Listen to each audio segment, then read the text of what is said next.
When Ronald Vinci, a millionaire, first encountered Catherine Pileggi, a flight attendant, he felt an immediate sense of love. Little did he know their chance meeting in the skies would ultimately shape their future. Born on August 16, 1940, in Fort Lauderdale, Florida, Ronald Vinci displayed an entrepreneurial spirit from an early age. In his 20s, he started his first business venture by renting a space on the Pacific Coast in San Diego to sell Honda motorcycles. Over time, his small shop grew into one of California's largest Honda dealerships. Ron's success didn't stop there. He opened several more car dealerships, steadily increasing his earnings. Those who worked for Vinci often described him as resolute and strong-willed, as well as a demanding employer. Ronald Vinci's personal life included a previous marriage to Pamela. Together, they had a son named Cary. However, their marriage ended in divorce after several years. Following his divorce, Ron indulged in a lavish lifestyle and spent his wealth on extravagant toys. He developed a passion for collecting airplanes and helicopters, even acquiring a large hangar to house his collection. Ronald resided in a spacious house located in Rancho Santa Fe, California. He went to great lengths to obtain permission from the county commission to construct a helicopter pad on his property, despite objections from neighbors. This allowed him to commute conveniently by helicopter directly from home. Additionally, helicopter pads were installed on the roofs of his car dealerships to further facilitate aerial transportation. In 1990, the paths of 50-year-old Ronald Vinci and 34-year-old Catherine Pileggi crossed unexpectedly in the skies. Catherine was working as a flight attendant when they first met. Catherine Pileggi hailed from a close-knit family and grew up in rural Georgia. During her youth, she participated in beauty pageants and won hearts with her charm and grace. With charisma and a radiant smile, her beauty and pleasant demeanor attracted many admirers and suitors. After finishing her education, Catherine spent several years working as a lab technician in a veterans hospital. However, her aspirations were beyond this job, and she always yearned for more in life. In 1980, Catherine made a significant career change by leaving the hospital and joining Delta Airlines as a flight attendant. At that time, her annual income was $20,000. She enjoyed her new job, tending to passengers' needs and serving meals. Catherine even had some practical knowledge, like using coffee grounds to eliminate unpleasant odors, a handy tip for dealing with spills on airplane seats. In 1990, a decade after starting her flight attendant career, Catherine had a fateful encounter on a flight. She met Ronald Vinci, a millionaire who was immediately drawn to her charming and ever-smiling personality. Despite the significant 14-year age gap between them, the two began a romantic relationship. Catherine then left her career as a flight attendant and moved into Ronald's luxurious home in California. They shared a passion for travel, often visiting Aspen, Colorado, a favorite getaway spot for them. Their relationship spanned 10 years, during which Ronald never proposed to Catherine. Eventually, they chose to part ways. Seeking a fresh start and new companionship, Catherine relocated to Florida in April 2001, at the age of 45. She began a relationship with 63-year-old Dilio Carano, an insurance agent who was financially well off. The couple met through mutual friends. Catherine confided in Dilio about her previous relationship with Ronald Vinci, describing it as tumultuous and unhappy. She revealed that during the decade-long relationship with Ronald, she endured insults from him and had to deal with his heavy drinking and public discussions of his affairs with other women, all while hoping for a marriage proposal that never came from Ronald Vinci. Before we dive in, don't forget to subscribe to our new channel, where we uncover captivating and chilling cold cases that will keep you on the edge of your seat. You won't want to miss the twists and turns we have in store. Let's continue. On the contrary, wasted no time and swiftly proposed to Catherine. The couple tied the knot in May 2001, just a month after they first met. Catherine seemed very happy with the marriage. After their wedding, they began living together in Miami Beach, Florida. Dilio described Catherine's early demeanor in their shared life as resembling that of a domestic cat. Gentle, calm, and quiet, with minimal eating habits. Furthermore, Catherine had a profound fear of water. She couldn't bathe in the ocean or river without experiencing intense anxiety upon entering the water.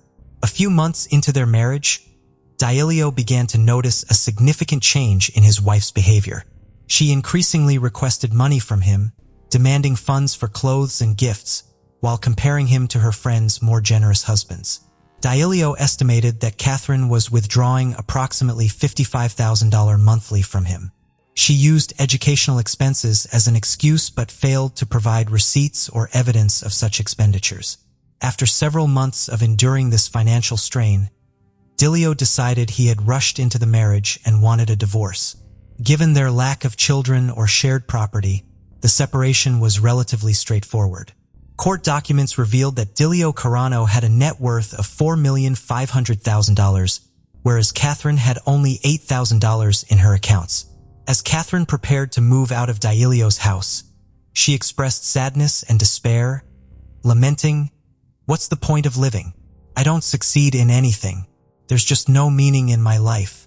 In February 2005, Ronald Vinci, a millionaire, made a significant life change by relocating to Fort Lauderdale, Florida. Convinced by friends that Florida offered favorable climate conditions and low taxes, at this point, Ron had already sold his car dealerships and accumulated substantial wealth. In Fort Lauderdale, he acquired a luxurious apartment on the 4th floor, enjoying his new residence's comforts. In the same year, Ronald rekindled his relationship with Catherine Pileggi. Catherine, the flight attendant Ron had previously dated, moved into his apartment, rekindling their relationship. Interestingly, Catherine's ex-husband, Dielio Carano, also lived in the same building, but was situated 30 floors below them. Dielio couldn't comprehend why Catherine chose to reconnect with the millionaire she once described as a monster. As their relationship progressed, Catherine became increasingly fixated on marrying Ron. Both Ronald and Catherine were no longer working and led a leisurely lifestyle. Their differences became more evident over time. Ronald was overweight and enjoyed indulging in rich foods. In contrast, Catherine maintained a weight of only 42 kilograms by eating sparingly. Ronald loved lively parties, while Catherine preferred staying home absorbed in crime stories. She rarely wore dresses, opting for shorts and sneakers instead. The couple often traveled together, crossing the sea by boat and visiting Caribbean islands by air. Despite her fear of the ocean, detailed in her diary entries, Ron incessantly encouraged her to conquer her phobia. Even though Ronald possessed considerable wealth, he had a penchant for frequenting budget-friendly bars along the Fort Lauderdale waterfront with friends. There, he would order 1 tacos and strong drinks. He might have been the life of these gatherings, flirting with women, but he often humorously remarked that his appeal to men had long vanished. Their home frequently hosted gatherings where Ronald indulged in alcohol and grew more outspoken. Occasionally, he publicly insulted Catherine in front of their friends, implying she owed everything to him. At these events, Catherine usually played a passive role, quietly catering to Ronald's intoxicated demands, serving drinks and snacks, and attending to his friends' needs. This dynamic painted a clearer picture of their contrasting personalities and relationship intricacies. Ron's extroverted indulgence versus Catherine's introverted submissiveness. For 5 years, this pattern persisted. However, the millionaire remained hesitant to propose marriage to Catherine. By 2010, Ronald began confiding in friends about his desire to end the healing and seek a younger companion. In early 2011, Ronald Vinci found himself hospitalized due to severe intestinal issues. These issues were most likely stemming from years of alcohol abuse. The doctors attributed his illness to alcohol consumption, but Vinci noted a recent shift in the taste of his food. A friend jokingly suggested that maybe Catherine had tried to poison him. Ronald dismissed this jest without much thought. In reality, Ronald had neglected his health. His excessive alcohol intake and the habit of consuming numerous pills for relaxation and better sleep were taking a toll on his well-being. In June 2011, Ronald Vinci made a significant purchase, acquiring a new waterfront home in Fort Lauderdale, valued at $3 million, conveniently located just steps away from where his yacht was docked. The property promised comfort. At the age of 70, Ronald looked forward to spending the rest of his life in this residence. He eagerly anticipated visits from his only son Carrie and his grandson. Carrie's occupation as a waiter was a subject of jest for Ronald, who humorously claimed that Carrie was eagerly anticipating his father's passing. On the afternoon of June 28, 2011, the gardener of Ronald Vinci made a distressing call to 911, reporting an incident involving his employer. When the police arrived at the scene, they discovered the lifeless body of the millionaire in a guest bedroom. Shockingly, his body had been meticulously wrapped in plastic bags, tightly taped, and placed inside a sleeping bag along with soiled sheets. And on top of it all was a substance resembling wet dirt, later identified as coffee grounds.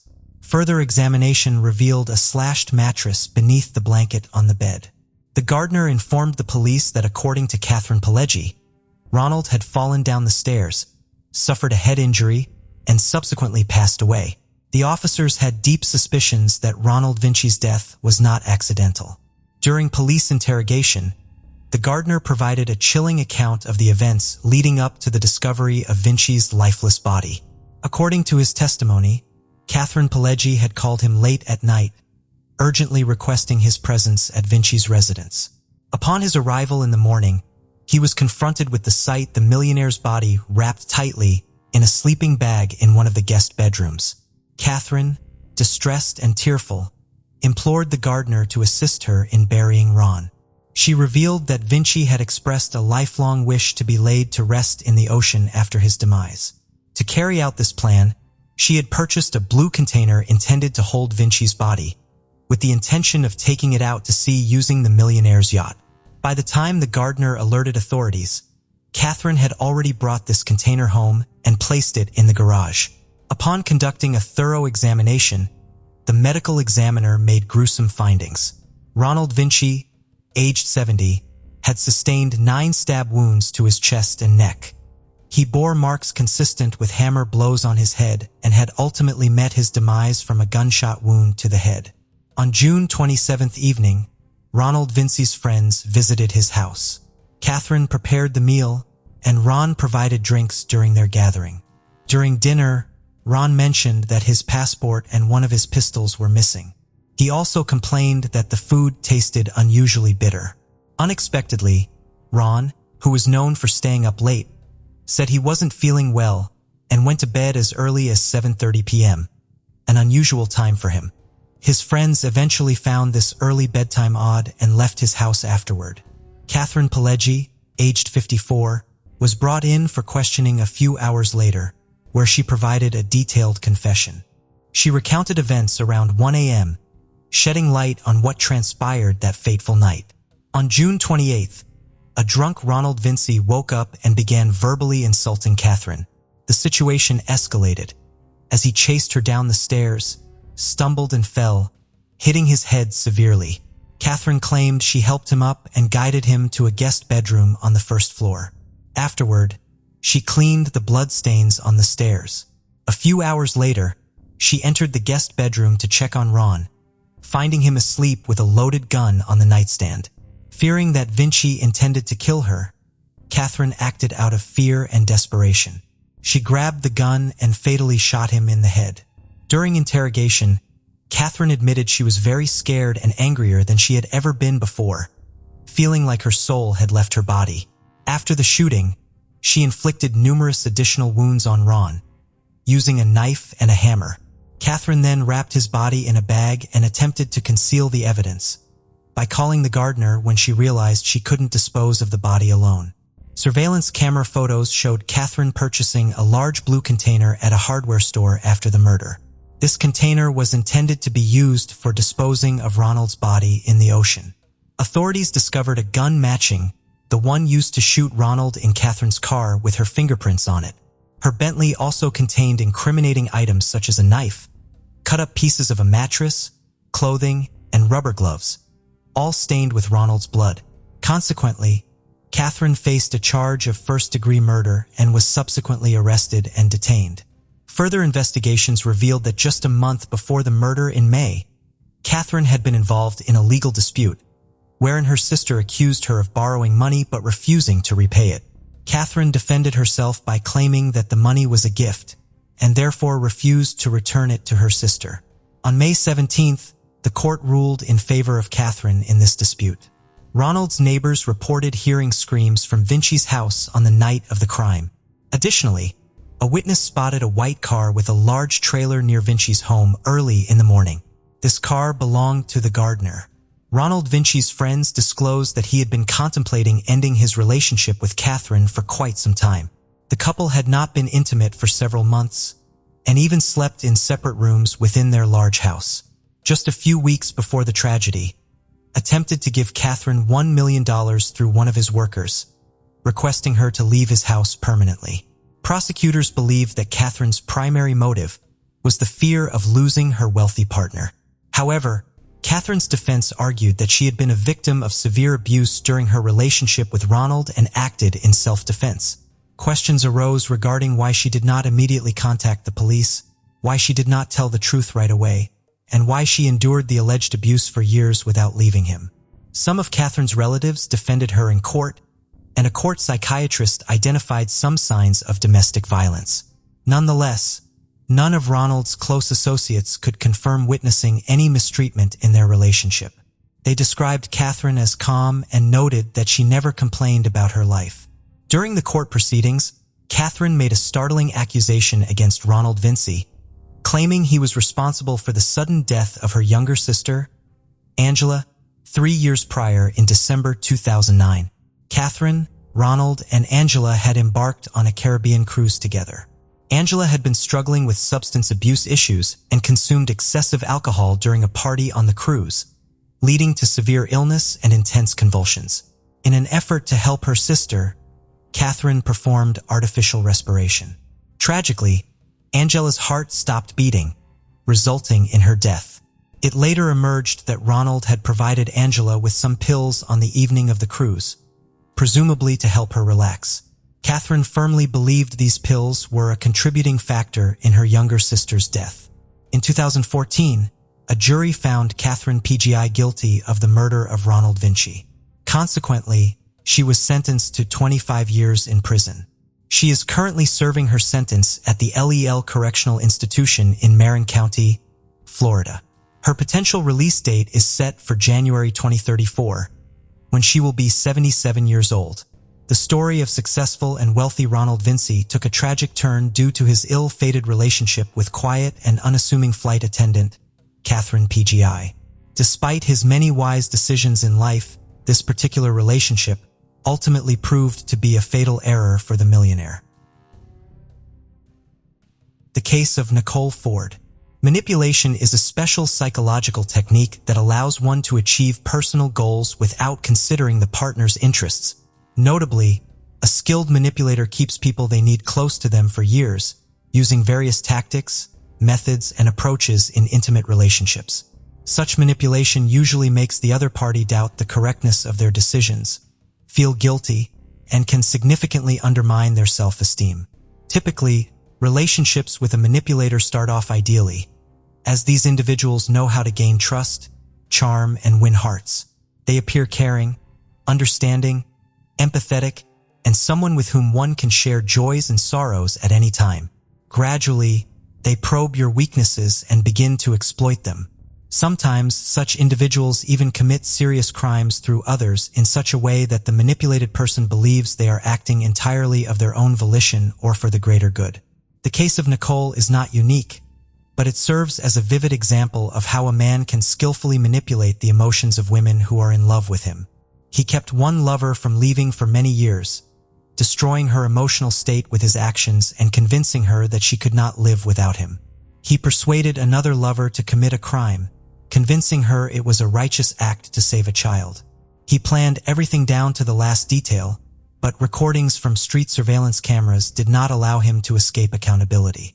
What is known about Nicole, or simply Nicole Ford, was born on July 11, 1989 in the northern part of the U.S. in a small town in Minnesota. There was almost no information about her parents and early life in public sources. According to some reports, her father left the family when she was very young, and her mother raised her alone, striving to provide her daughter with everything necessary and a good education. Nicole was one of the top students in her school, and she was also actively involved in sports from a young age, particularly track and field and martial arts, in which she excelled. In her senior years of school, she decided that she wanted to dedicate her life to fighting crime and would serve in law enforcement. She did everything possible to successfully pass the exams and meet the physical standards required for admission to the police academy, graduating with honors. After finishing school and being admitted to the academy, Nicole moved from the small provincial town to the large metropolis of Minneapolis. In 2010, she was accepted into the Criminal Investigation Department of the Maine Police Headquarters in Minneapolis as an assistant investigator. And after several years of dedicated service, she was appointed as an investigator. Colleagues described her as a determined, goal-oriented woman and a fearless officer ready to take risks. However, in her personal life, without realizing it, Nikki became a pawn in the hands of a sophisticated manipulator, the perfect start to a doomed relationship. In 2012, at a Taekwondo competition, 23-year-old Nicole met a coach and martial arts master, Timothy Tim Ama, who was 8 years her senior and initially didn't spark much interest in her. However, the slender young beauty with luxurious long hair and a charming smile immediately caught his attention. It's worth noting that Timothy was known as a ladies' man with numerous romantic partners, whom he frequently changed and sometimes dated several women at the same time. He was skilled in winning over women he liked and was not accustomed to rejections. Timothy also lived in Minneapolis, quickly found out where Nikki trained, and obtained her phone number. He initially offered her personal training services, but almost immediately began courting her, quickly winning over her heart. Nicole saw Tim as a kind, open, and charming man. She developed a sincere affection for him and, before she knew it, she had fallen deeply in love. Soon, they started a romantic relationship and began dating. Initially, the man behaved gallantly, showed care, and made every effort to demonstrate that he was a reliable person one could depend on. Amahara was strong, intelligent, eloquent, and had the ability to dominate the women who fell in love with him. The relationship progressed rapidly, and after a month and a half, they decided to move in together and live under the same roof. The first 6 months went wonderfully, and Nicole felt happy and loved next to this person. She opened up and trusted him, believing there were no secrets between them. However, Timothy's behavior gradually began to change. He revealed his true nature, but he did so subtly enough that his chosen one was not alarmed for quite some time. The sophisticated tormentor, Timothy was an attractive, witty, and charismatic man with a muscular build, enjoying success with the opposite gender. He took great pride in himself, and even after entering into a serious relationship, he did not stop flirting with other women, often doing so in Nicole's presence, which deeply hurt her and made her feel humiliated. At first, Nicole hoped that over time, her boyfriend would shake off his bachelor habits, become more restrained, and settle down. But months passed, and nothing changed. Meanwhile, Tim assured her that he loved only her and was passionate and tender as a partner. But outside the home, he did not miss a single opportunity to flirt and regularly engaged in affairs. Soon, Tim became openly annoyed by his girlfriend's jealousy. He began to snap at her, stating that he would behave as he wanted, and she had no right to tell him otherwise. However, he usually apologized afterward, telling Nicole that no one would ever love her as much as he did, and she forgave him, continuing to make future plans. In the fall of 2014, during a minor domestic argument, Timothy unexpectedly flew into a rage, grabbed Nicole by the throat, and squeezed so hard that she couldn't breathe and almost lost consciousness.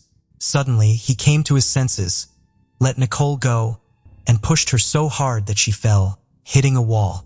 At that moment, she realized that this was an unhealthy relationship that needed to be ended immediately. However, her emotional attachment to the man was too strong, and it only took another apology from him for her to forgive him. In addition to bouts of aggression and infidelity, another extremely unpleasant trait of Tim's came to light. He was extremely jealous and obsessed with control.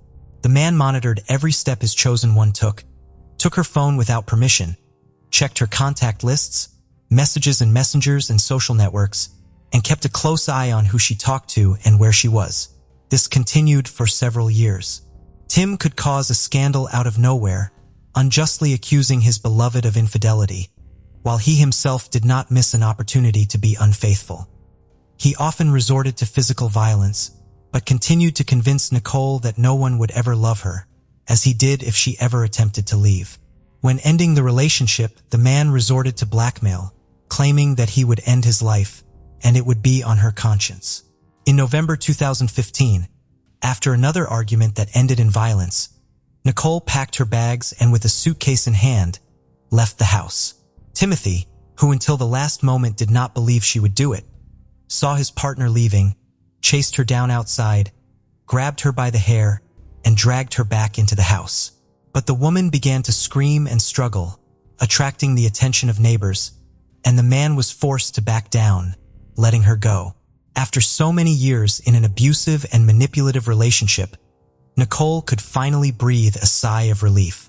However, Tim had no intention of leaving her alone. He merely switched tactics, moving from threats and blackmail back to romantic pursuits. He met her after work, sent flowers to her home, wrote messages filled with tenderness, and pleaded for a chance to start over. For over a month, Nicole was resolute and had no plans to return to her former lover. But in December of that same year, she unexpectedly discovered that she was pregnant. This was certainly not in her plans, but the thought of not keeping the baby never crossed her mind. She knew that if her ex-boyfriend found out about her pregnancy, it would provide him with perfect leverage for manipulation in an attempt to win her back. So she tried to hide her pregnancy, but was unsuccessful. They still shared many mutual friends and acquaintances. So by January 2016, information about her expecting the child reached Timothy. There was no doubt about who the father was, prompting him to urge her to return to him, arguing that their child should be raised in a complete family. Nicole, who had grown up without a father herself, understood how challenging it would be for her and the baby. But she also realized that a life with a manipulative and cruel person would not lead to anything good. She adamantly refused to return to her ex-boyfriend, though she still had feelings for him, but she noted that she would allow him to participate in the life and upbringing of their child as a nominal father. On June 20th, 2016, Nicole gave birth to a healthy boy whom she named Callahan America, as her former lover acknowledged paternity and declared his readiness to raise the child with her. However, it soon became clear that giving the baby this man's surname and registering him as the parent was far from the best idea. Despite Tim's assurances that he would be a good father and his pleas to reunite so that Callahan could grow up in a complete family, in reality he showed no interest in his son. The man had hoped that the child would become a reliable tool for manipulating his ex-girlfriend. But Nicole was no longer susceptible, and Amir quickly lost interest in the baby. Nicole took nearly a year of maternity leave and devoted herself entirely to caring for her little son. She hadn't even thought about new relationships, immersing herself completely in motherhood. Meanwhile, Timothy continued his carefree life with numerous lovers and casual connections. It got to the point where he had a signal, a purple light in his bedroom, which meant that the homeowner was alone and expecting company. Any of his lovers could respond to this signal, and after which the purple light would go out, signaling to others that Tim's bed was already taken. It was like something out of a red light district, but the man and his numerous partners were quite satisfied with this arrangement. In the same year of 2016, shortly after the birth of Callahan, 36-year-old Amher moved in and began living with his 18-year-old protege named Colin Ison. He had been training the young woman since she was 14, and she was deeply in love with her mentor, despite the significant age difference. Initially, the couple hid their close relationship, and to outsiders, they claimed that Colin was just renting a room in his house. However, it soon became apparent to everyone that a fiery romance was unfolding between the coach and his ward. Timothy was thrilled with his young lover, and according to friends, the girl resembled a naive child, trying her hardest to impress the man she absolutely adored. By the summer of 2017, Nicole was forced to return to work. She was raising her child alone, as the boy's father was hardly any help, and the young mother simply ran out of money, prompting her to end her maternity leave early. At that time, she was working as a forensic expert at the main police headquarters in Minneapolis, and her work schedule could be unpredictable. During the day, little Callahan was in daycare. But if his mother was held up at work or called in unexpectedly, she would ask Timothy to look after their son. There were a few reasons for this. First, she believed it was beneficial for the boy to spend time with his father, who had recently vowed to be involved in his upbringing. Second, since her former lover was not helping financially, she thought he could at least save her the cost of nanny services. Amma did not enjoy spending time with the child. It was a burden to him, and he was unwilling to take on the responsibility. Thus, he shifted it, along with all related troubles, onto his young lover. Colin quickly developed a fondness for the little boy and loved taking care of him. Thus, the man dumped his parental responsibilities on the girl, explaining it by telling her that Nicole was a bad mother who did not want to care for her child and was looking for any excuse to offload her son onto them. In the February, Nicole, for the first time since breaking up with Tim, entered into a romantic relationship. Her new partner was a fellow police officer named Donovan Ford. He treated his beloved with tenderness and care and also felt paternal towards Callahan, expressing readiness to adopt the boy. Everything seemed wonderful, but that was until Amar found out about his ex's new relationship. Timothy did not love Nicole and had long stopped trying to establish any relationship with her. But the mere fact that she was now not alone and happy enraged him. It also ignited a furious desire to annoy or completely destroy these relationships. As his main weapon in this endeavor, he decided to use their son as well as the naive Colin, who believed every word he said. The child's father regularly reported to social services that Donovan was beating, tormenting, and treating his son cruelly, and that the boy's mother was doing nothing to stop it. As a result, Child Protective Services frequently visited the family. They never managed to confirm any instance of domestic violence, but each time, Nicole and her new lover were interrogated like criminals. They knew who was trying to ruin their lives, but were powerless to stop it. And this continued for years. Simultaneously, Timothy kept convincing Colin that Callahan was in danger, that Nikki and Donovan were cruel to him, and that one day, they might simply end his life in what they would claim was an accident. The girl believed her lover, felt terribly sorry for the boy who had literally grown up before her eyes, and was ready to protect him. Timothy literally harassed his ex and her new partner, threatened them, tried to provoke them, and even filed police reports, claiming that these law enforcement officers were abusing their official powers, hoping they would be fired. Donovan tried to have a man-to-man talk with Timothy, but it yielded no results. The ex-boyfriend continued to terrorize his former girlfriend and her new boyfriend, turning their lives into a real nightmare. In the battle for the little son, Tim decided not to stop at just threats and harassment, and soon took the matter to court, claiming his rights to the child and his desire for sole custody. Nicole did not anticipate this and was genuinely frightened. Knowing her ex's ability to lie and manipulate, she understood that he didn't actually want his son. He just wanted to get back at her for her happiness with Donovan. At the same time, Nicole finally decided to seek a restraining order against Timothy, citing his erratic behavior and the threat he posed.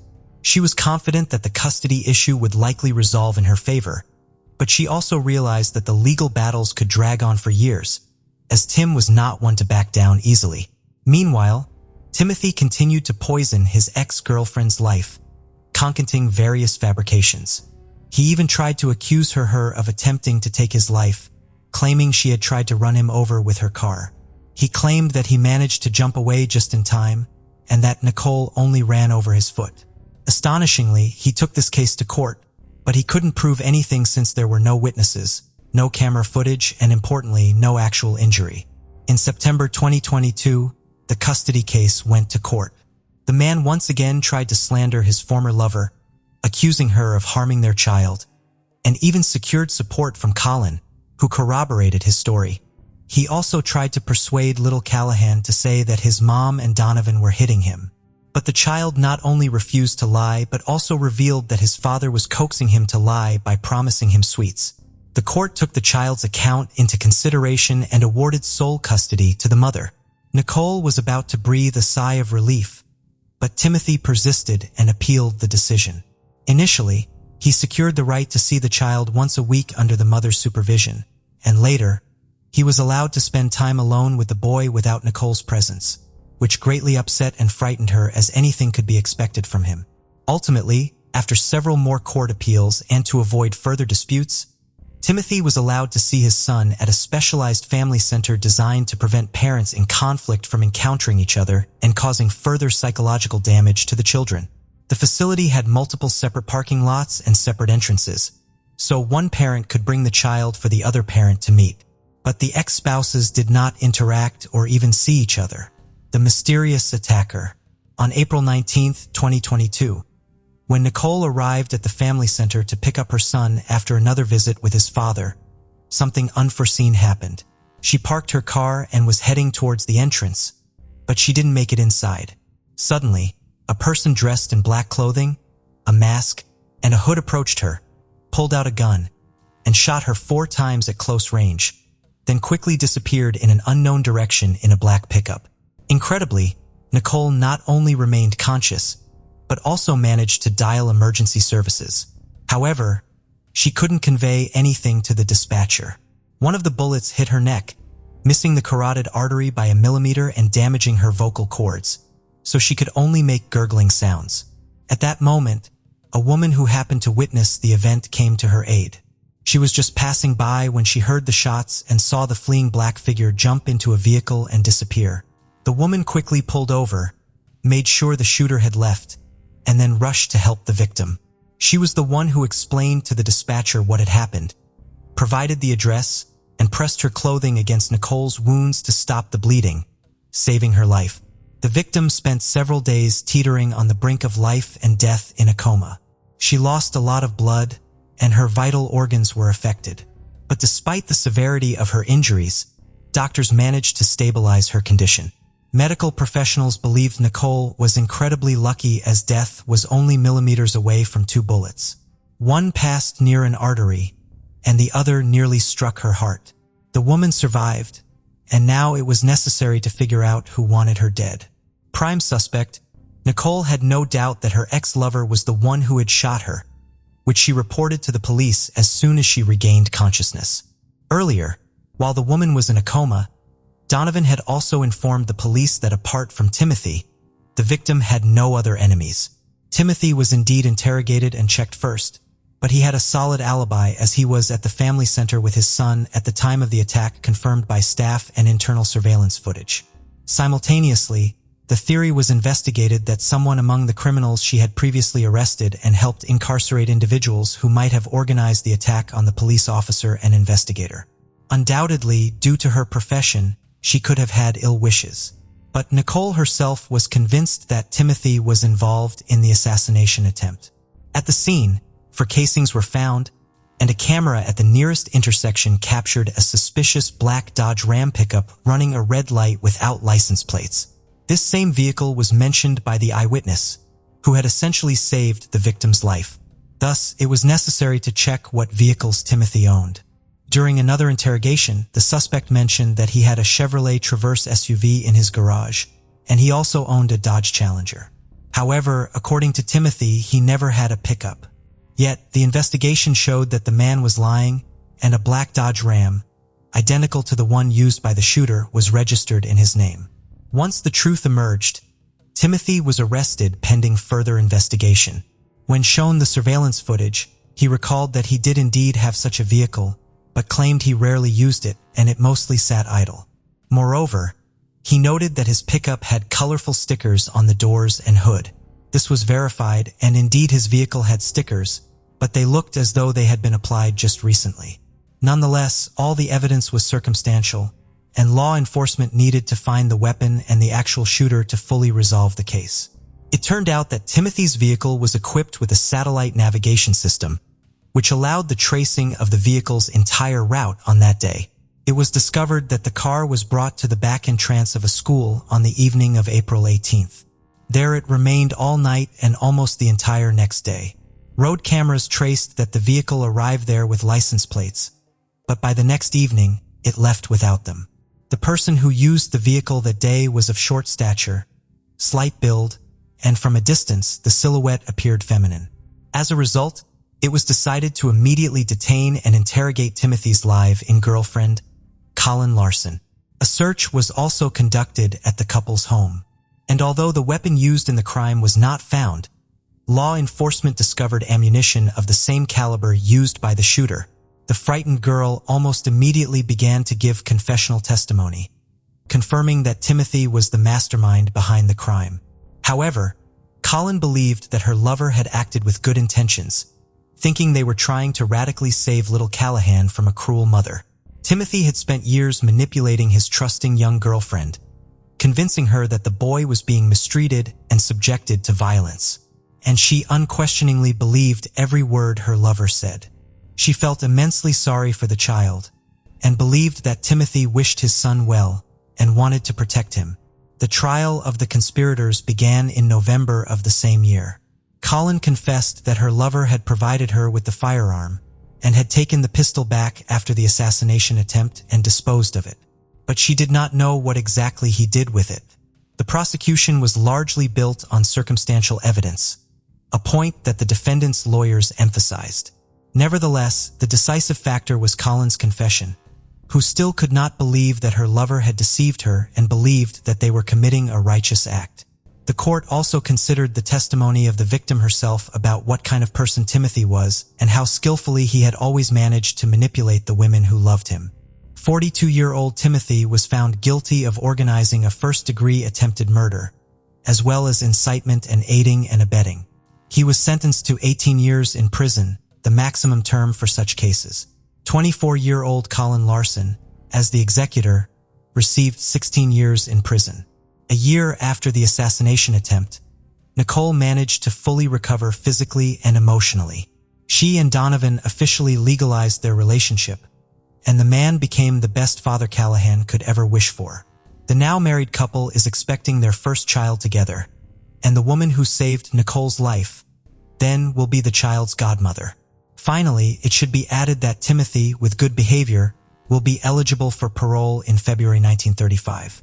However, he will be prohibited from coming within 100 meters of his son, former lover and her family members, and from attempting any form of contact with them. The case of Megan Landowski. The case of Megan Landowski, who lived near the Chesapeake Bay in Portsmouth, Virginia, a bustling seaport town that is home to both the U.S. Navy and Coast Guard. Megan's family included Navy officer Chris Short, his wife Angela, and their 3 stepchildren, Elizabeth Gable, Megan Landowski, and Corey Landowski. Having spent a year stationed at the naval base in Guantanamo Bay, Cuba, Chris was transferred to a naval hospital in Portsmouth, which was a relief for his family. Megan Landowski, the eldest sibling at 16 years old, promptly enrolled in dance classes after their relocation. Megan had a deep passion for dance and exhibited remarkable talent and aptitude from the beginning, starting with ballet and quickly expanding her repertoire to include various dance genres. Her mother described her as beautiful, friendly, and talented, and Megan easily integrated into her new academic environment at Woodrow Wilson High School. Megan had a magnetic personality that effortlessly attracted classmates, allowing her to quickly forge friendships. Although she attended a prestigious high school primarily focused on dance, Megan expressed a desire to attend a regular high school in order to be with friends from her neighborhood. Described as vivacious and kind, Megan had a natural inclination for making connections and embracing friendships with everyone she encountered. Thursday, April 10, 2008, dawned like any other bright spring morning. Megan woke up early from school, engaging in a conversation with her mother regarding an impending test before heading off for her classes. After exchanging farewells, they went their separate ways, unaware that this would be the last time Angela laid eyes on her daughter alive. Megan's school day ended early, and she went home. Her mother told her to call when she reached home. Upon arrival, Megan left a voicemail detailing how her day went, reassuring her mother of her safe return, and ending by telling her she loved her. She then went on to begin preparing lunch for herself.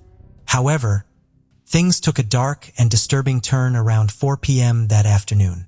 Chris, Megan's stepfather, returned home to find the front door open. Though initially unconcerned, knowing Megan had been warned about leaving it open, he intended to reprimand her.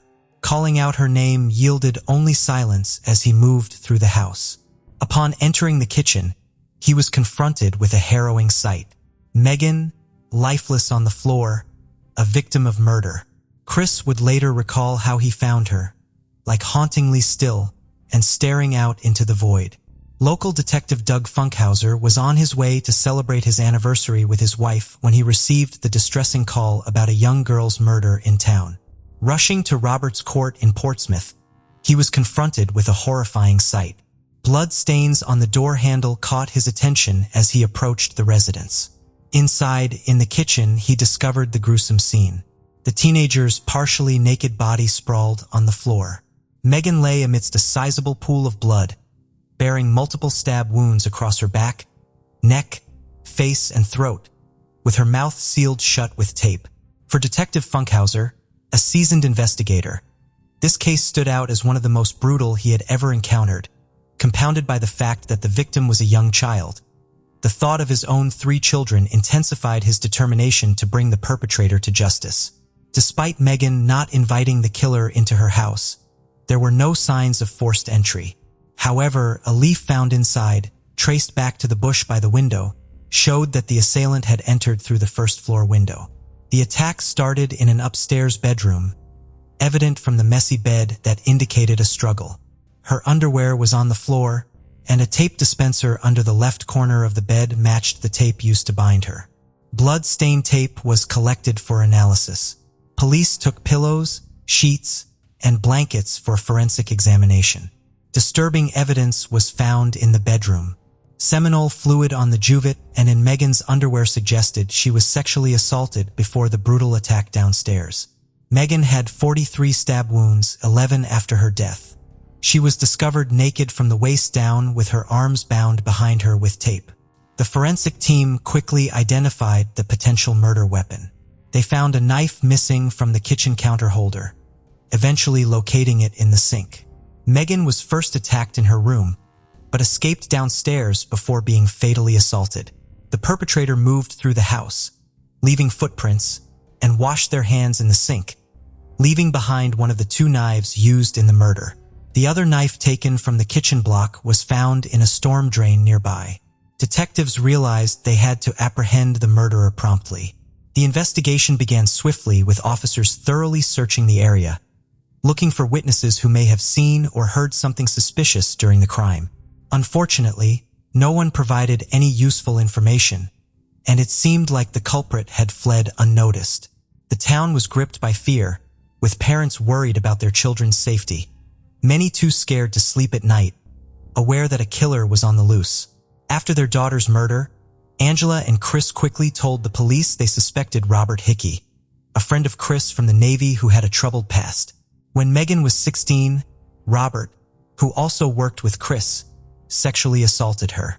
Megan started acting differently and doing poorly in school. Chris noticed and asked her what was wrong. Eventually, Megan admitted that Robert was abusing her. Chris was angered and disgusted, immediately cutting off all connections with the Hickey family and reporting the abuse.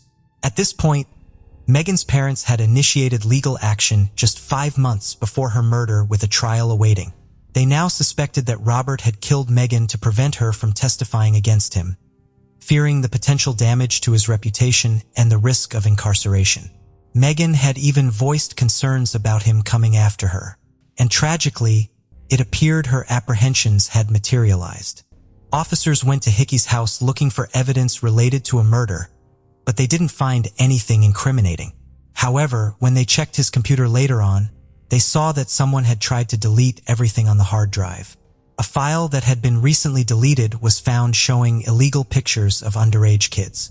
This led to Hickey being charged with having child pornography and made him the main suspect in the murder case. He was brought in for questioning regarding the murder, with authorities hoping for a confession. Despite appearing visibly nervous during the interview, Robert claimed to have been at the Navy base the entire day of Megan's murder, denying any involvement and asserting that he had not left the base on the day of the incident. After corroborating his timeline with his colleagues, the police realized that there was a period of time during which Robert hadn't been seen, raising the possibility of his involvement in the murder. Surveillance footage from the base was obtained, but no sign of Robert leaving was observed. Nevertheless, he remained a suspect and couldn't be entirely ruled out. A DNA swab was taken from Robert to compare with the DNA found at the crime scene, and the results came as a surprise. There was no match. Robert was not Megan's killer. This setback left the officers feeling disheartened as they found themselves without any leads or suspects. Attention then shifted towards Chris, who had discovered her body. After obtaining a DNA sample, he was quickly ruled out as a suspect. Additionally, all of Megan's family members, including her younger brother Corey, were also cleared of any involvement. An autopsy later revealed the extreme brutality of the murder, with Megan being subjected to what was termed as overkill. The level of violence suggested intense anger from the perpetrator, raising questions about their motive, given Megan's popularity and apparent lack of enemies. It seemed likely that the culprit was someone known to her. But with no apparent enemies, the mystery deepened regarding who would commit such a horrific act. As the investigation yielded no suspects, Megan's parents grappled with the unsettling prospect of her case remaining unresolved, depriving them of justice for their daughter. Detectives decided to delve deeper into Megan's school life, considering the possibility of a clandestine boyfriend, an admirer, or an adversary within her school community.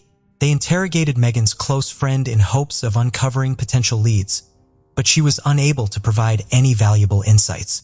Subsequently, police interviewed other acquaintances from Woodrow Wilson High School, revealing that Megan had been involved in a few romantic relationships, but none of them were particularly serious. While none of these individuals emerged as suspects, the authorities decided to collect DNA samples from them as a precautionary measure to eliminate any potential connections.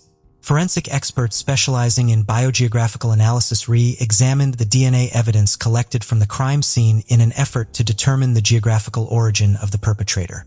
Their analysis suggested that they were searching for an African American male.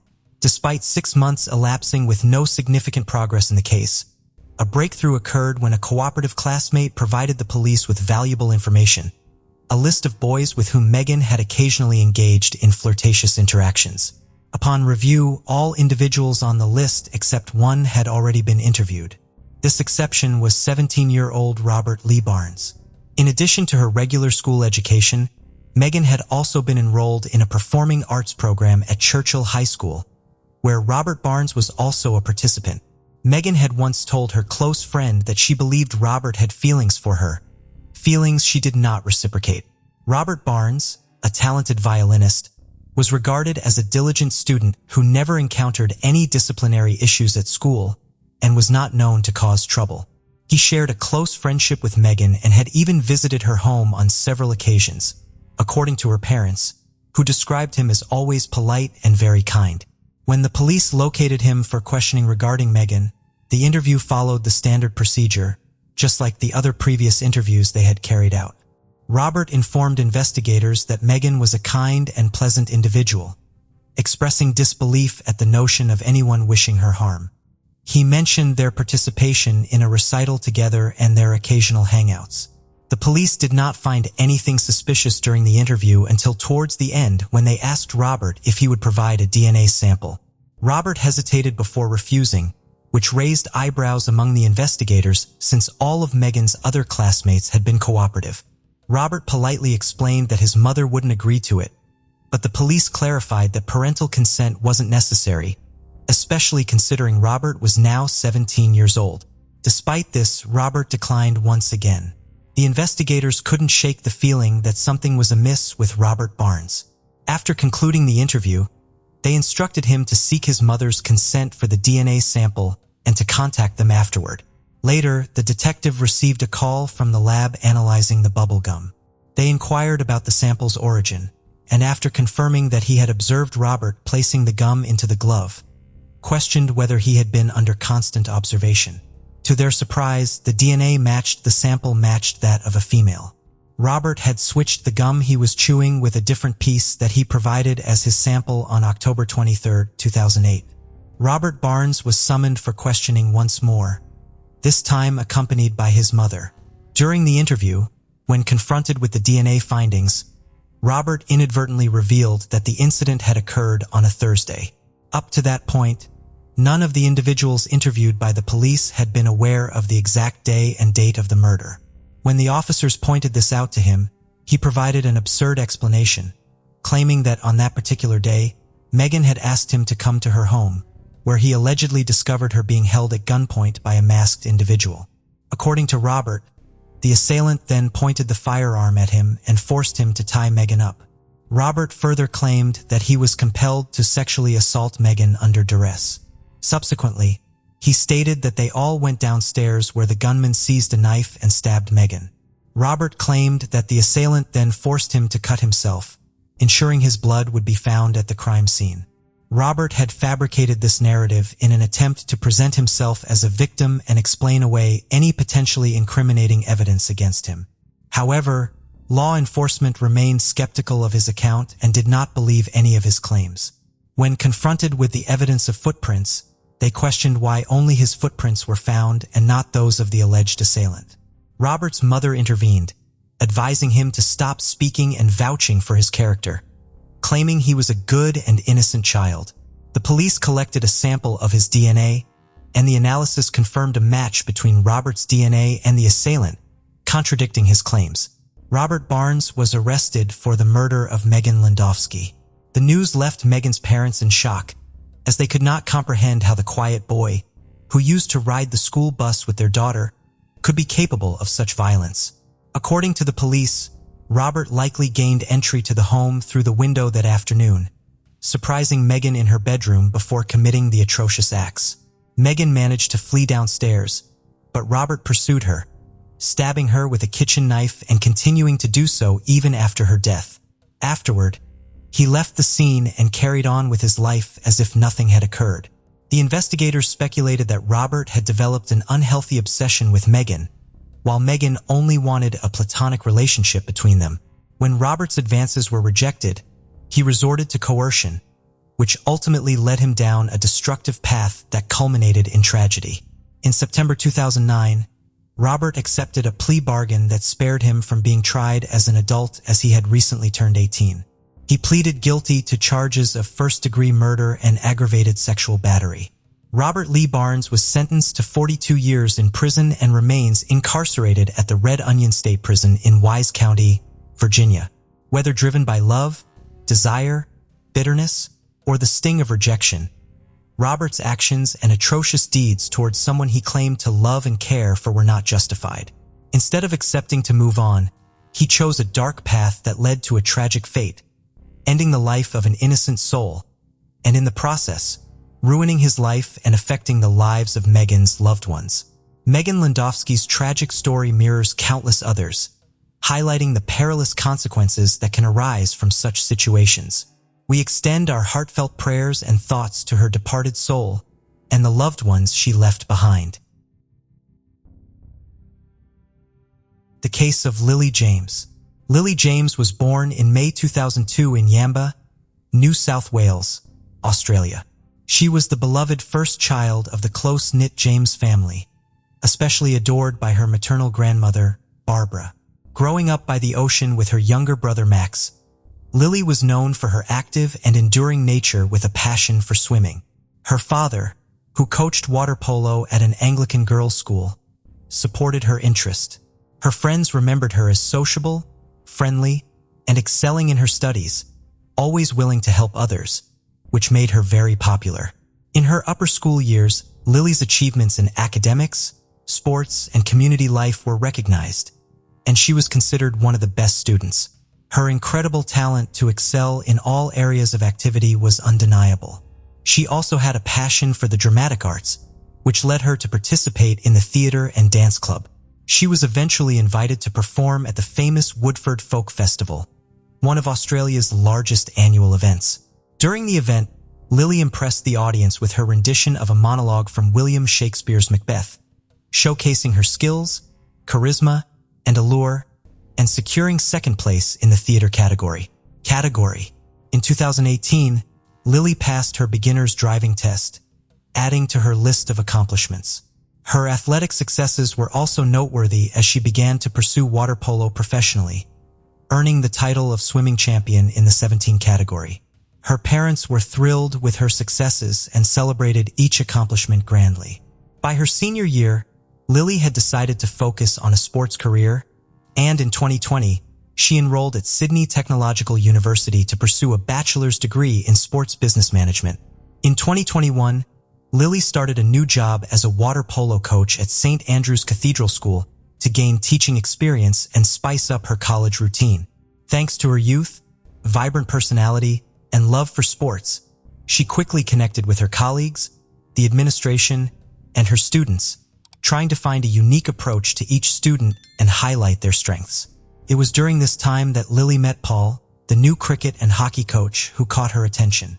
Initially, their interaction was friendly and limited to mutual greetings, but it later developed into a romance. Lily fell in love, unaware of Paul's true nature. He showered her with compliments, gave her flowers, and organized evenings together. They agreed to keep their relationship private due to school policy and Lily's personal beliefs.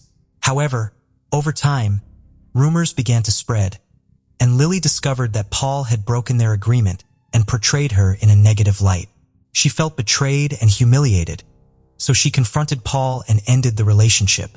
On October 26, 2023, the principal of St. Andrew's Cathedral School in central Sydney sent an email to students and parents at 4:30 a.m., announcing that the school would be closed until the end of the week due to a critical incident. 2 hours later, a second notification reassured families that none of the students were involved in the incident.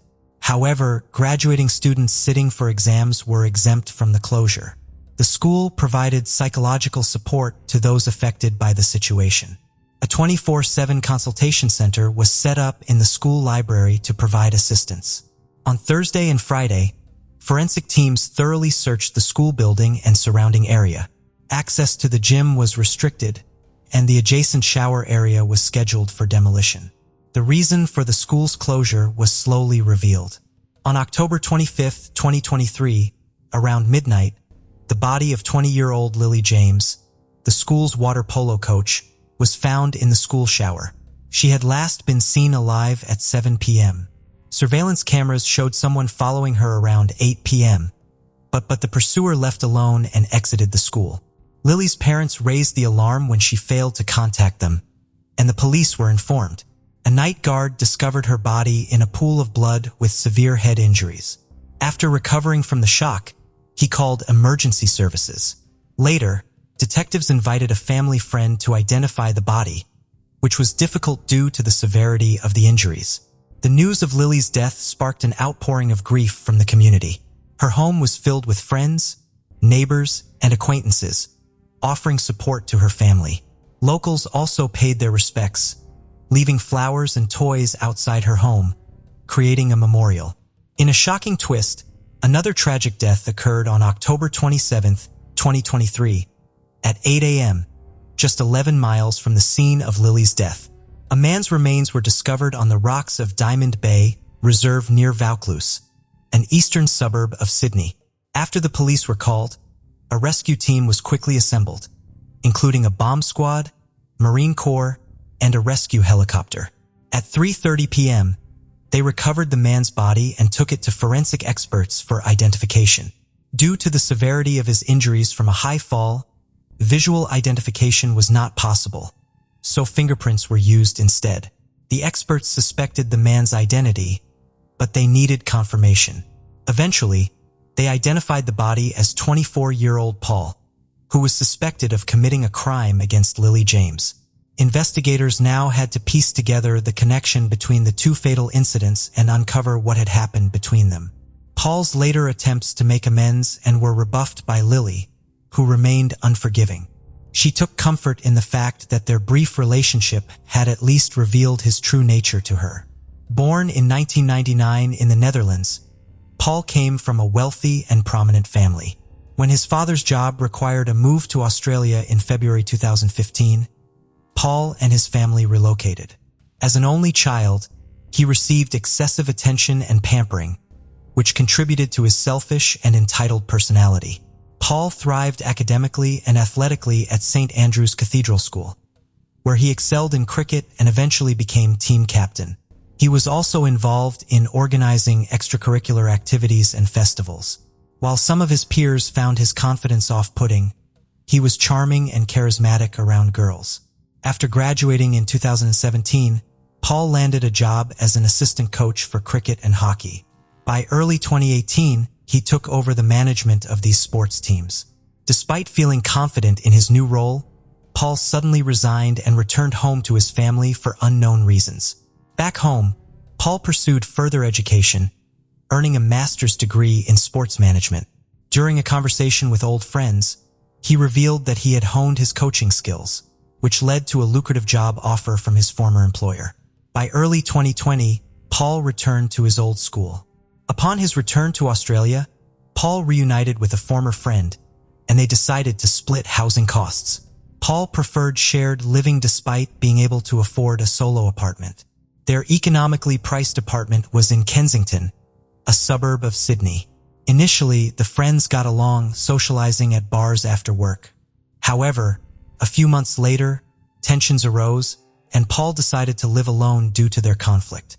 The Thesson's son, Paul, felt isolated despite being constantly surrounded by people. His parents suspected he had not had a serious romantic relationship. In March 2020, an 18-month lockdown in Australia, Paul was stuck in the country, unable to visit his family due to the risk of infection. The strict quarantine measures affected every aspect of life, forcing Paul to rely on himself. By summer 2021, life had returned to normal. However, it became apparent that the isolation had taken a toll on Paul's relationships. When he resumed his activities, people noticed a change in his character and behavior. Paul bounced back, becoming a key player on the hockey team and maintaining an active lifestyle. Even appearing in match advertisements, Paul's behavior became increasingly disturbing. Friends and acquaintances reported seeing him lash out in uncontrollable anger, a side of him they had never witnessed before. Rumors also circulated at school that he had an inappropriate interest in his female students, often flirting with them and making them feel uncomfortable. Despite this, Paul was still highly regarded for his coaching skills, which significantly contributed to the team's success in the Australian Hockey League. However, his personal life began to unravel when his girlfriend Lily ended their relationship after he was put on trial. The investigation into Poe's involvement in her murder quickly gained momentum. Surveillance cameras inside and outside the area where the body was found played a crucial role in identifying him as the prime suspect. The police also tracked his movements using his cell phone's GPS and contacted his service provider to determine his last known location. The police were also eager to find the victim's phone, hoping it would contain clues about the events leading up to her death. After tracing the locations of the devices, they reconstructed the timeline of events and found that Paul had purchased a hammer at a hardware store a couple of days before the attack. It appeared that Paul was consumed by anger and decided to confront the girl violently. Lily's innocence in the situation was clear, but the events that unfolded were as follows. On the morning of October 25th, Lily went to the university and then to her job in the afternoon. Meanwhile, her ex-boyfriend rented a silver Lexus and drove to the school. He didn't enter the building because he had no classes. Instead, he waited in the car. After the students left the building, the perpetrator walked to the gym hiding a hammer under his jacket.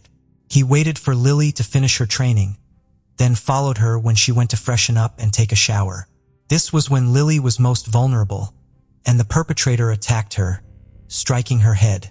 According to pathologists, her death was instantaneous, and she did not suffer. An hour later, he gathered Lily's personal belongings in a backpack and left the building. He got into his car and drove to Diamond Bay, where he disposed of the hammer in a garbage container. Security cameras recorded him at the reserve at 8:47 p.m.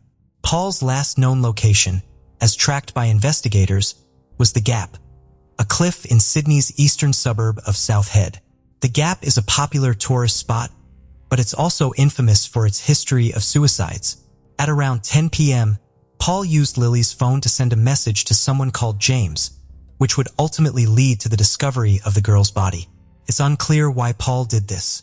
Possibly, he felt remorseful and wanted to ensure the girl received help. Or maybe he was simply telling her parents where they could find their daughter. He made a brief emergency call an hour after the incident, but hung up. He then went to a cliff and took his own life, which had been a decision he had been considering for a long time. When the police arrived, they found the personal belongings of him and his former lover, as well as a rented car parked nearby. It seemed clear that he was no longer alive, possibly due to his inability to cope with his guilt or face the consequences of his actions. The priority was now to find his body. A search operation began on October 26th at 9 a.m., with police helicopters and boats patrolling the coastline and cordoning off the area around the cliff at Diamond Bay. However, no body was found on the first day. The next day, his body washed up on the rocks of the reserve. After an autopsy, Paul was officially declared responsible for Lily James's death. Although it was impossible to hold him accountable due to his own death, the criminal case was closed. His parents received his body and decided to cremate him and scatter his ashes in Sydney rather than returning him to the Netherlands. Lily's funeral was held on November 17, 2023 at her former school in Hustville, where around 500 people gathered to bid farewell to a loved one, friend, and coach. The school administration arranged a live broadcast of the ceremony. In line with Lily's lively and vibrant personality, her family requested that attendees wear bright colors instead of traditional dark attire. The ceremony was filled with heartfelt tributes to Lily as speakers shared warm and sincere words about her. The James family expressed gratitude to everyone who had supported them during their difficult time. Outside the building, students and colleagues created a makeshift memorial featuring Lily's favorite flowers, accompanied by farewell letters as a sign of respect and admiration. After the investigation into Lily's tragic death was completed, the school management sent a follow-up email to parents, apologizing for the impact of the tragedy and assuring them that the incident was unforeseen and would not happen again. While many were shocked that a place of safety had been breached, the administration encouraged students to view this as an isolated incident and to continue their education with renewed enthusiasm. Renowned forensic psychologist Tim Watson-Monroe, an expert in analyzing the minds of both criminals and victims, was consulted about Paul's actions. His analysis revealed that Paul's behavior was characteristic of individuals with inflated self-esteem who cannot accept rejection. According to Monroe, Paul did not act impulsively, but rather deliberately and without remorse. Monroe believed that Paul took his own life to avoid taking responsibility and facing shame for his actions. He described Paul as a narcissistic individual with psychopathic tendencies. Monroe also distinguished Paul's case from the tragic tale of Romeo and Juliet as their narratives were fundamentally different. Ultimately, Paul's pride and ego clouded his judgment, leading him to make devastating decisions. He failed to appreciate the love and companionship of Lily, and instead chose deceit and betrayal. In the end, Paul's selfishness resulted in the loss of Lily's life, as well as enduring suffering for both their families. His actions were a bitter repayment for the care and attention he received from those who loved him. Statistic serial killer Michael Madison. 2 weeks shy of Halloween 1977, Michael Madison was born on October 15th in Cleveland, Ohio. His parents, Diane Madison and John Baldwin, accidentally got pregnant and didn't have much of a relationship at the time of his birth. John Baldwin met Diane to care for their young son and denied being Michael's father. Growing up, Diane's mother had been a sex worker and heroin addict. She grew up in a household full of neglect. Diane's upbringing left her unprepared to care for her young son independently. Shortly after giving birth to her son, Michael, social workers were brought into the home. Diane was allowing her constant stream of boyfriends to punish Michael. When Michael was 2, Diane was found to have forcefully stuffed food down Michael's throat. As a result, the toddler began vomiting uncontrollably. Unsure of what to do, Diane put her screaming son into a tub full of hot water. This caused Michael to cry more. Growing frustrated with her young son, Diane took him out of a bath and beat him with an extension cord. A year later, one of Diane's many boyfriends beat Michael so severely with a bout that the young boy vomited and needed to be hospitalized. In another horrific incident, Michael was beaten so severely by another one of Diane's boyfriends that he lost hearing in one of his ears. After years of abuse, Michael was sent to live with his grandmother, who was still a heroin addict and sex worker. But unfortunately, Michael's horrific childhood wouldn't change. Michael continued to be hospitalized for reasons such as dehydration. The social workers involved in Michael's case would note that he and his half-brother were covered in scratches and bruises. Before Michael reached high school, he had become a familiar face to law enforcement. On several occasions, the teenager had been flouted using lemon. In high school, he received a delinquent charge for inappropriately touching another classmate. The crimes Michael committed as a teenager were nothing like the ones he would go on to commit as an adult. In July 2013, the family of 38-year-old Angela Deskins reported her missing out because they haven't heard from her since June. Deskins was known for disappearing from time to time, so the family didn't think much of it. A month after she went missing, her body was discovered wrapped in electrical cords with a belt around her neck. 28-year-old Shatisha Sheely was reported missing in September 2012 when she didn't show up at her mother's house. Sheely, along with her 12-year-old daughter, were living with extended family at the time, and Sheely was supposed to stop by her mother's house to borrow some money, but she never showed. Her body was found in July 2013 inside a plastic garbage bag. After returning home from her job at an elementary school, 18-year-old Sherelda Terry disappeared. Her body was also found inside a black trash bag. On July 19, 2013, Michael's neighbors called the police to report a horrible smell coming from a garage near his second-floor apartment building. Inside the garage, the police discovered the decomposing body of a woman. During the police search of the surrounding area, including other vacant homes and backyards, the police found the bodies of 2 more women. Each was wrapped in plastic bags and located approximately 200 yards apart. The police were granted a search warrant for Michael's home, and inside they found further evidence of decomposition. Now the search was on to find where Michael Madison was. The police tracked him down to his mother's house. When they arrived, Michael refused to come out, resulting in a several-hour alone standoff between him and the police before he finally agreed to come out and was taken into police custody. Michael never once showed remorse to the victims' families during the trial. Michael laughed, smiled in 20 of the families. During Sherelda Terry's father's victim impact statement, Michael smiled at the distraught father. This set Terry's father off, and he tried to attack Michael but was quickly stopped. Michael didn't stop smiling once during the altercation. The jury deliberated less than a day before Michael Madison was found guilty of all 3 murders. He was also found guilty of 3 counts of kidnapping, 3 counts of gross abuse of a corpse, 1 count of rape, and 1 count of weapons possession by an ex-convict. On May 20, 2016, Michael was sentenced to death, a sentence he would attempt to appeal a month later. On July 21, 2020, the Ohio Supreme Court voted unanimously to uphold the death sentence for Michael Madison. Killer Ronald O'Brien. Children are cautioned from an early age not to accept candy from strangers. While this golden rule is strictly enforced by vigilant parents throughout the year, on Halloween night, they throw caution to the wind and allow their little ones to go door to door asking for treats. In most instances, their request is granted without worry. Even so, once in a while, the monsters that lurk in the shadows take advantage of the occasion, resulting in dire consequences for the most innocent among us. In 1974, a boy in Pasadena, Texas fell victim to just such a predator when he became violently ill after indulging in a treat from his Halloween bag. Ever the concerned parent, his father had stayed by his side during the hour-long ordeal, offering comfort to the youngster as he convulsed on the bathroom floor. Only 8 years old at the time, Timothy O'Brien died later that night on his way to the hospital. In a shocking turn of events, an autopsy revealed that he had ingested belief. All signs pointed to the fact that someone had deliberately laced candy with a colorless compound before randomly handing it out to unsuspecting children. Investigators were convinced that a cold-blooded killer was hiding somewhere in the suburbs of Houston, and they intended to find him.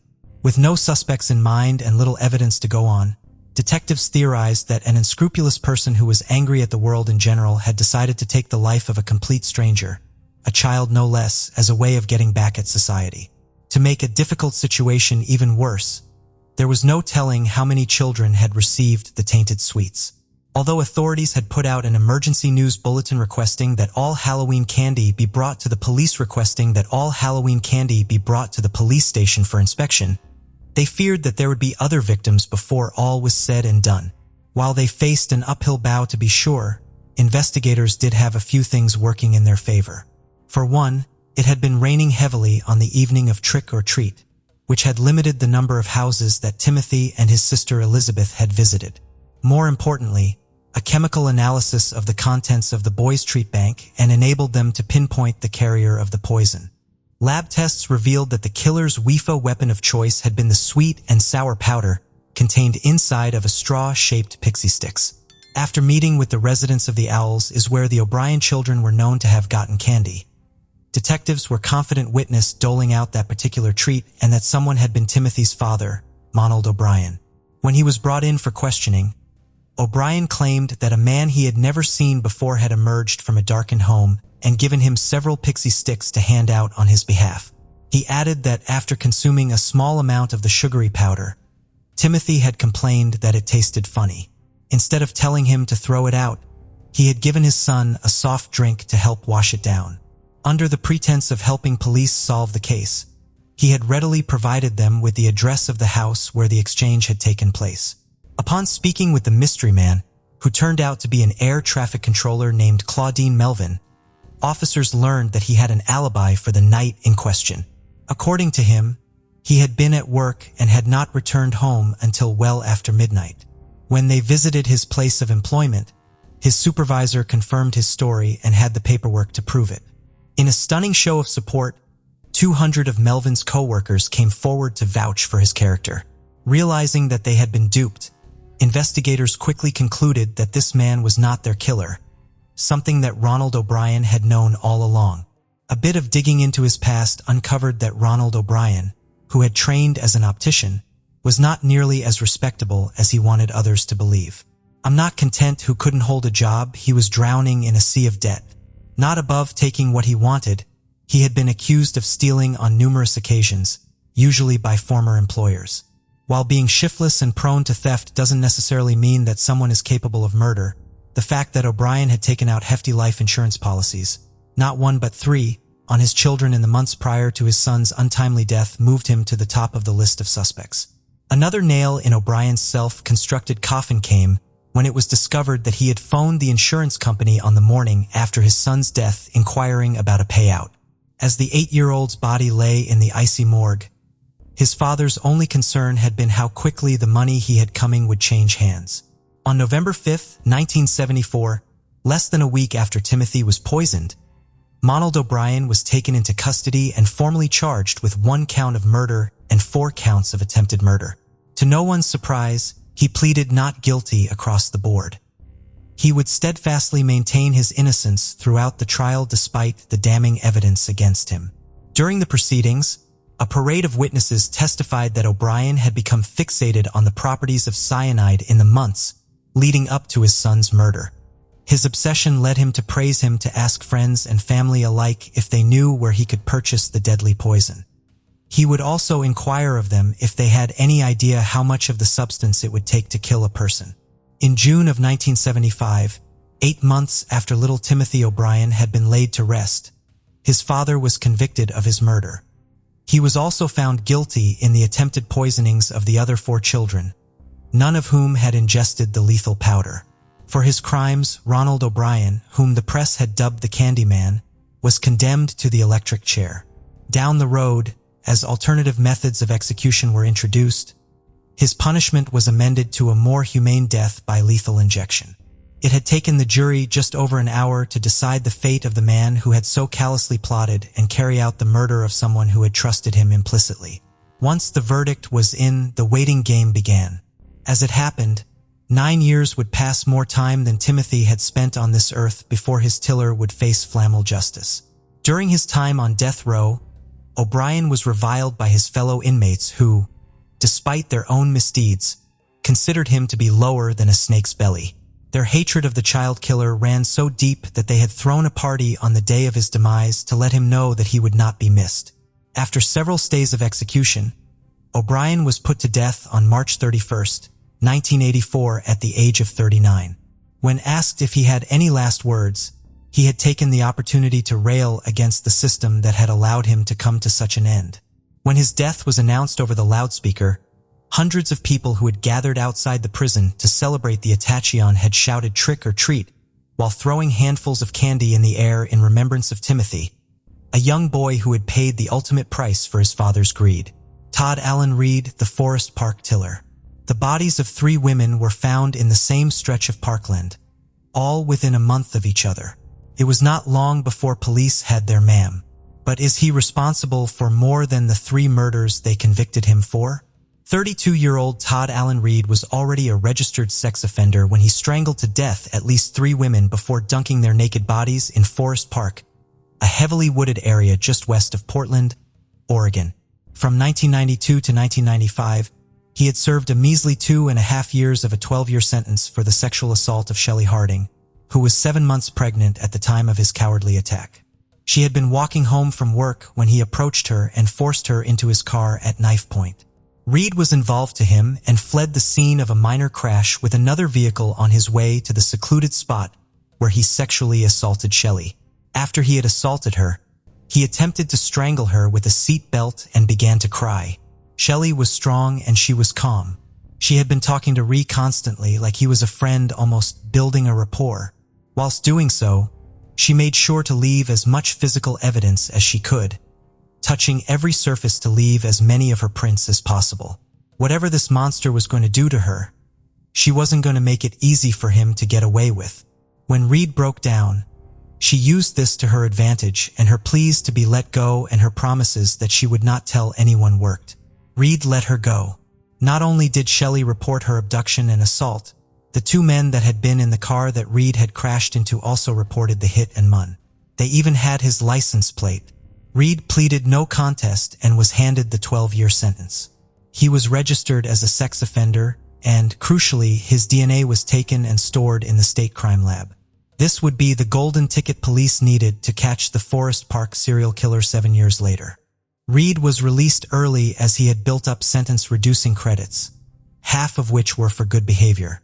At roughly 8 miles long and 5,100 acres, Forest Park is one of the largest urban forest reserves in the USA, ranked 19th to be more precise. It is not easy to wander from the 70 miles of trails due to the park's dense vegetation. To highlight just how secluded this park can get once you're off trail, in February 2004, a 53-year-old man called Frank and his 12-year-old daughter, Ruth, were discovered to be living off-grid in the park. They had been there for 4 years, completely undetected. On May 7, 1999, a couple walking their dog on one of the park's Mooring trails would come across the body of 28-year-old Wella Faye Mahler. She was naked and face down, entangled in thick blackberry brambles. She had been strangled, and it was determined that her body had been there for around 2 months. Police would find a used condom merely 28 feet from her body. They were able to extract DNA from this vital piece of evidence. The next day, May 8th, police themselves would discover a second body whilst they were searching the immediate area. The body of 26-year-old Stephanie Lynn Mussel was found around a quarter of a mile away from where Lila had been discovered. She too was found naked and had been strangled. Tests would determine she had been left there less than a week before she was found. They would also recover traces of DNA on her thighs. A group of hikers would find the third body, that of 18-year-old Alexandria Isson, in the early evening of June 2nd. Alexandria had been reported missing sometime in May. Police were unable to reach her body until the next day due to the location she'd been dumped down an extremely steep slope just off of a deer path. She was found naked and she too had been strangled. Her body was around 1/4 of a mile away from Loa and Stephanie's. After the discovery of Alexandria's body, Police Chief Charles Moves admitted that investigators had concluded they were looking for a serial killer due to the similarities of the crimes. Physically, all 3 women resembled each other, but they also had very similar life experiences. They were all homeless at the time of their deaths and had cocaine and heroin addictions, although Stephanie had just completed a detox program before her murder. Lila and Alexandrivor had been at some point engaged in prostitution to pay for these addictions. All three women were known to frequent West Burnside Street. It's also been claimed that Lila and Stephanie knew each other, although this has not been proven either way. It was determined that all three of the women had been murdered elsewhere and their bodies were taken to Forest Park afterwards. Toxicology all showed that they had taken heroin sometime before their deaths. The police response was immediate, and it was impressive. A specialist task force consisting of 16 individuals was formed, and they set about scouting bars, reaching out and offering protection to the community being targeted, and 30 additional beds were made available for homeless women during the investigation.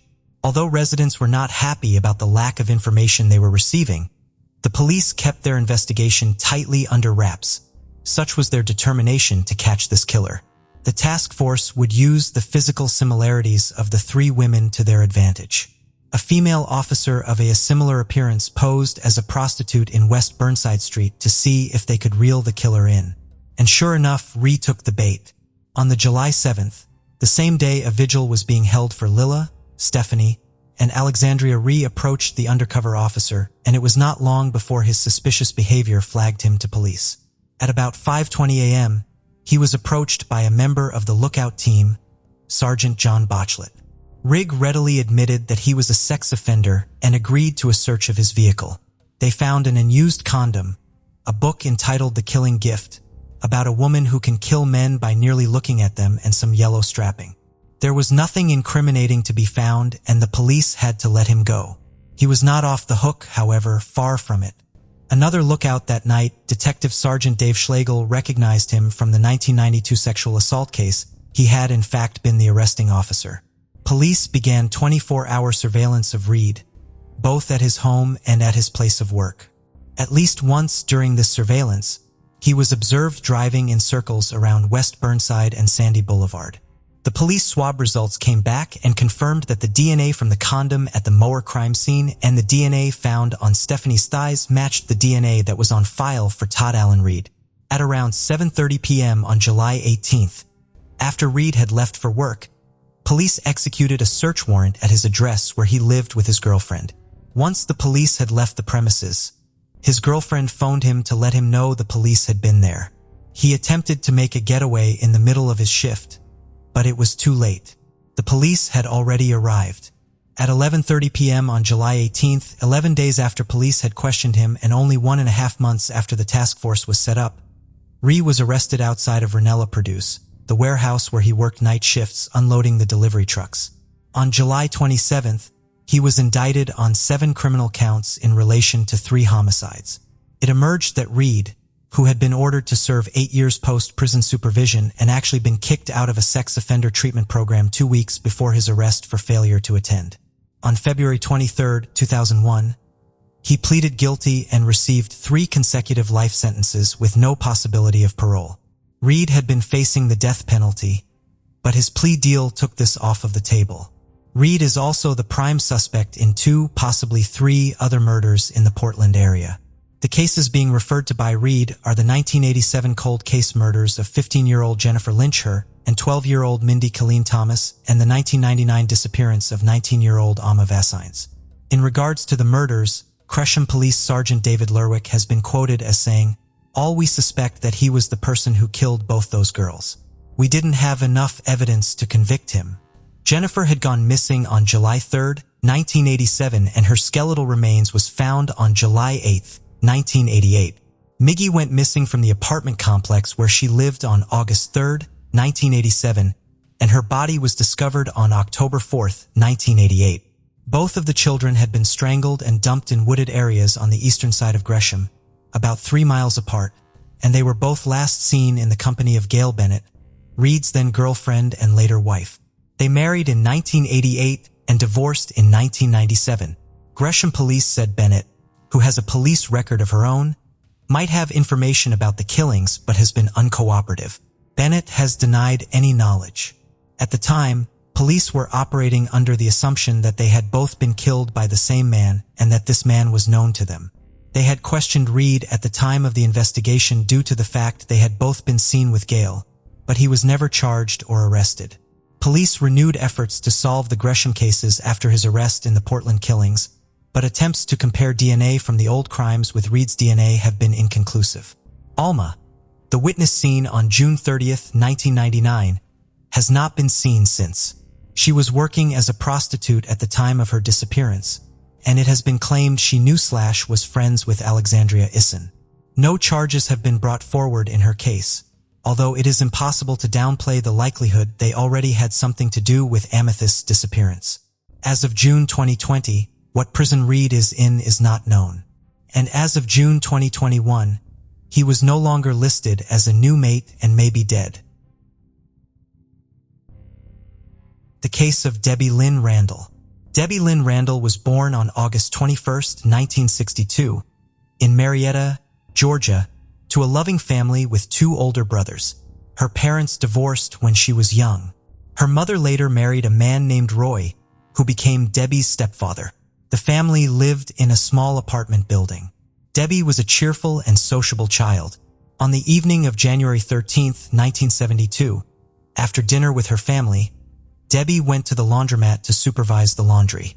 Debbie's home was just a short distance from the laundromat, so her mother wasn't overly concerned about her safety when she was sent to do the laundry. The original plan was for Debbie to go with her brother, but he was feeling unwell, so Debbie's mother sent her husband to pick up the laundry and Debbie went with her stepfather, holding a box of laundry detergent. At the laundromat, Roy put the clothes in 2 washing machines and left, leaving Debbie waiting for the cycle to finish. After the wash, Debbie had to walk home and ask someone to pick up her clean clothes because she couldn't carry them herself. However, when the laundry should have been finished and Debbie still hadn't returned, her mother began to feel uneasy. It was getting dark outside, so she and her husband decided to walk to the laundromat to look for Debbie, but she was nowhere to be found. The employee informed them that Debbie had left the laundromat some time ago and had not returned. The news worried her mother, who began searching the surrounding streets with Roy. As they walked, they discovered a suspicious scene. A short distance from the laundromat, in the parking lot next to a car, there was a spilled detergent. Since Debbie had brought a box of detergent with her, her mother suspected that it might be hers. Despite expanding their search to the entire parking lot and the surrounding area, they found no other sign of Debbie. Neighbors who knew the family joined in the search. Debbie's mother decided to call the police for help. The police investigated the parking lot and discovered their first clue: spilled laundry detergent just inches from a parked car, and on the car door, they found several clear fingerprints. The police found fresh fingerprints on the car that were located lower than the handle, which seemed unusual. They suspected that an unknown person might have grabbed the girl while touching the car at this spot. The officers collected the fingerprints and sent them to forensic experts for analysis.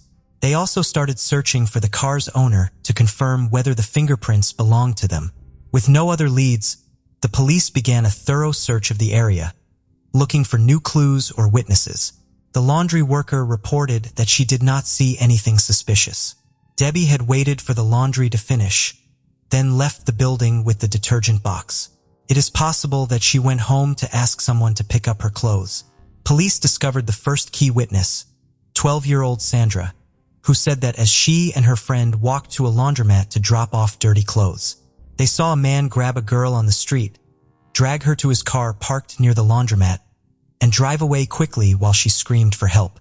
Sandra and her friend were lucky to avoid the man's car. Debbie screamed in the car, but he did not slow down. At the time, Sandra did not consider what she saw to be a kidnapping. She assumed the man was a family member who had come to pick Debbie up, possibly against her will. So Sandra did not report the incident to the authorities or tell any adults about it. After learning about Debbie's disappearance, Sandra provided essential details to investigators. She described the abductor's vehicle as a dark-colored, likely 1957 model pickup truck. She also described the man as young, white, with thick dark hair, wearing a white t-shirt, jeans, and black work boots. Another key witness, a girl who lived in the same building as Debbie, shared her observations. She saw a dark-colored pickup truck drive past the apartment building on the evening in question. The girl initially thought the driver of the car was her uncle, but when he stopped in front of her and looked at her, she realized it was someone else. She described the driver as a white man with medium-length dark hair and provided additional details about his appearance. She also reported that he parked his car near their building, next to the same car where a detergent spill would later be discovered. Another witness, a man who lived near the girl's home, reported that a dark-colored pickup truck, possibly a Dodge, almost hit him while he was driving to visit his wife in the hospital. The driver appeared to be in his 30s with dark hair, and the witness saw a girl in the car trying to escape while the driver held her with one arm. Based on these accounts, the police believed Debbie had been kidnapped. They circulated the suspect's vehicle to all patrol units and created a composite sketch of the driver based on descriptions from witnesses. Some officers searched for similar vehicles and checked their owners, while others conducted a wide-ranging search for the girl. As the days passed, more volunteers and police from surrounding towns joined the search. Police questioned Debbie's family, and after investigation, they were all cleared as potential suspects. Debbie's biological father, who lived in the same city, was notified of her disappearance at work and immediately joined the search effort. Police also ran background checks on convicted criminals who live near Debbie's home, but none of them appear to be viable suspects. The search for Debbie continued for over 2 weeks without any significant leads. It wasn't until January 29th, when a group of students joined the search teams, that a breakthrough occurred. The students were sent to search a wooded area several miles from Debbie's house. After nearly 5 hours of searching, one of the students noticed a set of tracks on the ground that led from the trail into the forest, suggesting that something had been dragged into the woods. As they followed the trail about 150 feet into the woods, they discovered a human body and immediately contacted the police. Upon further inspection, they quickly identified the body as Debbie Randall. She was wearing the same outfit her mother had described on the day she went missing. However, her shoes were missing. The medical examination of the Debbie's body revealed that she had been strangled to death and had also been sexually assaulted. A single dark hair was found on her body, which was likely to belong to the killer. Although DNA analysis was not available at the time, experts were able to examine the hair under a microscope and estimate that it came from a man between the ages of 18 and 30. The investigation then focused on the victim's clothing, which was covered in soil. Police enlisted the help of a geologist to analyze the soil, along with a forensic team. They discovered that some of the soil contained a type of soil mined less than 10 miles from their town called North Georgia clay. However, other stains on the clothing were found to be from a different type of clay, mined by a company just 2 miles from where the body was found. Police theorized that the perpetrator did not kill Debbie immediately, but rather drove her to remote areas, sexually assaulting her in one location and killing her in another, before finally dumping her body in the woods. Police believe the killer may have been hired by one of the nearby mining companies. After contacting these companies, the police searched the employees of both companies but did not find the suspect or the vehicle described by the victims. Furthermore, they found fingerprints near the abduction site, but unfortunately, when these fingerprints were compared to the suspects, there was no match. Debbie's death sent shock waves through the city, with thousands attending her funeral. Police repeatedly ran into roadblocks in their search for clues. Police officer Morris Nix investigated many suspects and eventually narrowed the list down to 4 people. For Morris Nix, Debbie's murder remained a top priority throughout his career. The case took a breakthrough with the creation of the FBI's DNA database. Experts successfully extracted a genetic profile from hair found on Debbie's body, which was then entered into the database. However, no matches were found. In February 2015, 43 years after the murder, police reopened the case and decided to re-examine the victim's clothing using modern technology. The clothing had been stored in an evidence vault since the crime. When re-examined, some of the evidence had degraded over time, resulting in only a partial DNA profile. In February 2018, Debbie's mother gave an interview, expressing her hope that her daughter's killer would be found. After the tragedy, she found it unbearable to stay in their apartment, so she moved to another city. Her only wish was for the case to be solved before she died. Sadly, she died of cancer at the age of 78, just weeks after the interview, and was buried next to Debbie. In February 2019, the local police department received additional funding, which allowed them to conduct a more thorough analysis of Debbie's clothing. This time, experts successfully extracted a full DNA sample, but unfortunately, the perpetrator's DNA was still not found in the FBI database. Debbie's father was interviewed and shared that he thought about his daughter every day for decades. Sadly, he passed away in 2022, shortly after the interview. Police turned their attention to the first piece of evidence they had: DNA. They partnered with a Florida company that specializes in an advanced DNA analysis technique called genomics. Police provided the company with all the biological samples they had collected over the years and waited for the results. Experts created a DNA profile of the suspect and began searching for his relatives in public genetic databases. After analyzing thousands of potential relatives of the killer, investigators narrowed their search to a family in Marietta. In 2023, police asked the family to provide a DNA sample, which they agreed to. Analysis showed that the killer was indeed a close relative of the family. Experts re-examined the family tree and quickly identified a man named William Rose. However, William Rose committed suicide in 1974, just 2 years after Debbie's murder. Police obtained a warrant to exhume William Rose's remains and took a sample of William Rose's DNA for analysis. 51 years after Debbie's murder, police finally identified William Rose as the killer. At the time of the murder, William Rose, 24, lived in the same building as Debbie's family, and he visited them frequently. The case has finally been solved. Debbie's brother, Melvin, is the only living relative. Melvin attended a press conference and expressed gratitude to everyone involved in solving the case that lasted more than 50 years. The case of Tara Baker. Tara Baker was born on January 20th, 1977, in East Point, Georgia.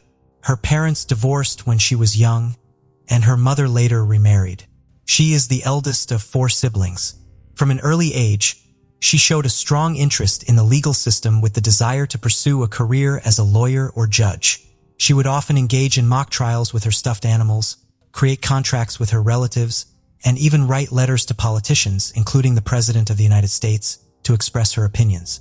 After high school, Tara attended Georgia College, where she earned 2 bachelor's degrees in just 3 years, graduating in 1999. She then enrolled at the University of Georgia, one of the top law schools in the country, located in Athens, a small town close to her parents' home. To avoid dorm life, Tara rented a house with 2 other university students, one of whom she knew from college. Tara worked at a prestigious law firm in downtown Athens, covering her expenses and gaining valuable experience in her future profession. In January 2001, Tara spent a lot of time studying at the university library. On the evening of January 18th, she went to the library to study with a friend. Her friend left the library around 7:30 p.m. Tara stayed behind, calling her friend at 9:46 p.m. to check if she had arrived home safely, mentioning that she would head home soon. The next day, around 6 p.m., Tara's mother, Virginia Baker, received a phone call from a woman who identified herself as a detective. The detective tells Virginia that they need her daughter Tara's fingerprints for their current investigation. Believing it was a prank, Virginia hung up, but her curiosity got the better of her. She decided to call the Athens police station to verify the call. Police said the caller was actually a forensic detective, and they further informed her that there had been a fire at Tara's home. The detective explained that they were trying to locate Tara, but so far, they had only found one of Tara's roommates, who had been out at the time of the fire. The other roommate was also missing, and investigators suspected that the unidentified body they found might be one of them. Virginia was desperate for information and asked the detective to describe the room where the body was found. The detective's response sent a chill down Tara's spine. The room was filled with Tara antique items, which she had spent years collecting. Virginia and her family immediately drove to Athens to see what was happening to their daughter, hoping that it was just a misunderstanding and that Tara was safe. Upon arriving at the police station, they were forced to wait for several hours without receiving any updates. Eventually, a detective emerged and delivered the devastating news. The body found in the house was indeed Tara's. and her death was a result of murder, not the fire. However, the detective was exhausted and declined to answer any questions. Before departing, he shared one crucial detail. Tara had inadvertently left behind a clue. Fragments of the perpetrator's skin were found under her fingernails, which could potentially aid in identifying the killer. Tara's family was shocked, confused, and hopeless by the news.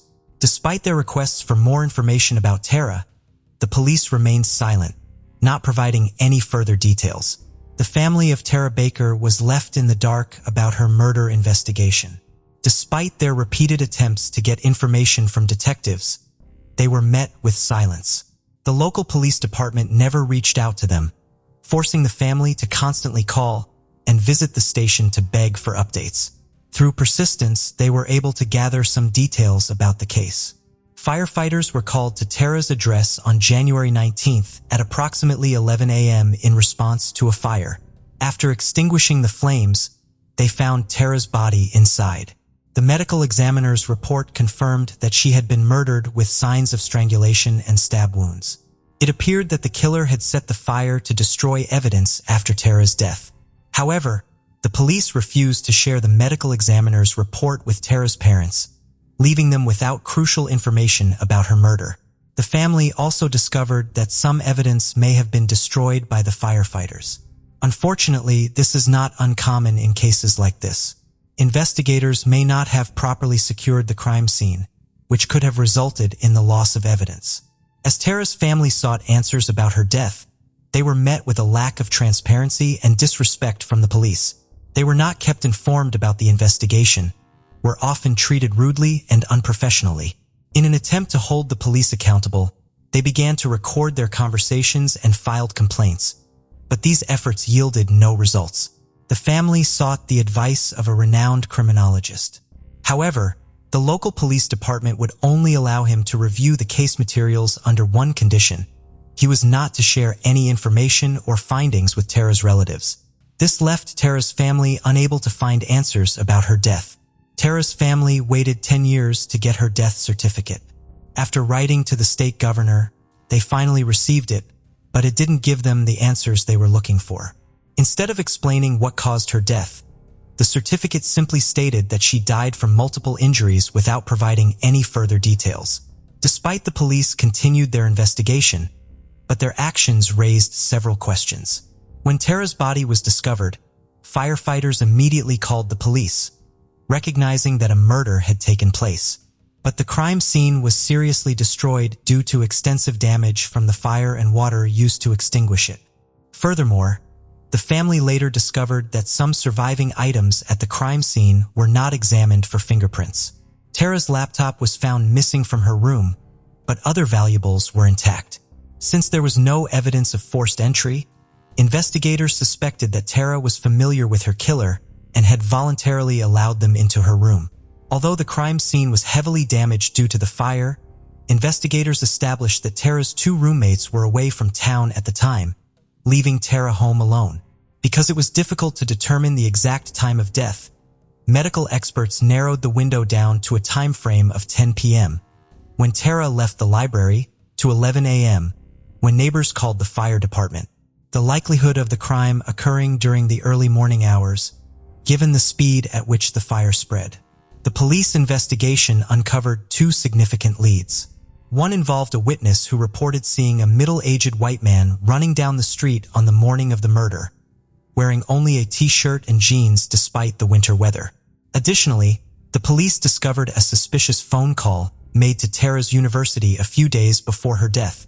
A heavily intoxicated man had called the university's student information line. The man managed to correctly provide Tara Baker's name and request her phone number. Although the phone call was highly suspicious, the police were unable to identify the caller. Meanwhile, Tara's boyfriend became an immediate person of interest in the investigation. He provided an alibi which was verified by the police, but they continued to view him with suspicion. Police have repeatedly questioned him and asked him to provide additional biological samples, answer additional questions, or undergo a lie detector test. Tara's boyfriend was asked to identify her body after the fire. He had traveled from another city to Athens as soon as he heard the news. Although Tara's parents were already in town, the police requested that the boyfriend she's make the identification.